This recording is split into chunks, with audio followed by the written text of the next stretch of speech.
सोचो अगर कल सुबह लाहौर की तमाम modern buildings, flyovers, traffic, neon lights अचानक गायब हो जाएं और उनकी जगह वो लाहौर वापस आ जाए जो आज से 100 साल पहले जिंदा था।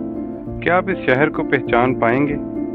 क्योंकि लाहौर की सबसे अजीब बात यह है कि शहर सिर्फ बदला नहीं, इसने अपने अंदर पूरा शहर छुपा लिया है। आज हम लाहौर की उन गलियों में जाएंगे जहां एक तरफ मॉडर्न लाहौर तेज रफ्तारी से भाग रहा है और दूसरी तरफ वक्त अब भी सदियों पुरानी दीवारों के दरमियान रुक सा गया है।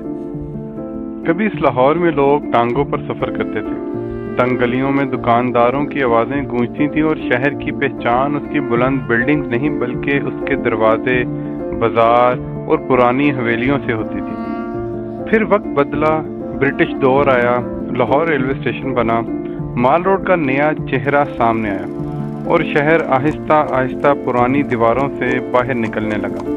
लेकिन कहानी यहाँ ख़त्म नहीं हुई। लाहौर फैलता गया, सड़कें बड़ी होती गईं, गाड़ियाँ बढ़ती गईं, मेट्रो चल पड़ी और आसमान को छूती हुई इमारतें नजर आने लगी। लेकिन फिर एक सवाल उठता है, अगर लाहौर इतना बदल गया है तो वो पुराना लाहौर कहाँ गया? जवाब बिल्कुल आपके सामने है। बादशाह मस्जिद के साए में, वजीर खान मस्जिद की पुरानी गलियों में, दिल्ली गेट के अंदर और उन हवेलियों की खामोश दीवारों में पुराना लाहौर आज भी जिंदा है। आप सिर्फ कुछ मिनट्स में मॉडर्न लाहौर से चलकर एक ऐसे शहर में पहुंच सकते हैं जहां हर दरवाजा, हर गली, हर पुरानी ईंट किसी गुजरे वक्त की याद की गवाही देती है। शायद इसीलिए लाहौर को सिर्फ एक शहर कहना गलत है। ये एक किताब है जिसका सफ़ा 100 साल पुराना है और दूसरा सफ़ा आज भी लिखा जा रहा है। और सबसे खूबसूरत बात, नया लाहौर पुराने लाहौर को मिला नहीं सकता, बस उसके अपने अंदर छुपा लिया है।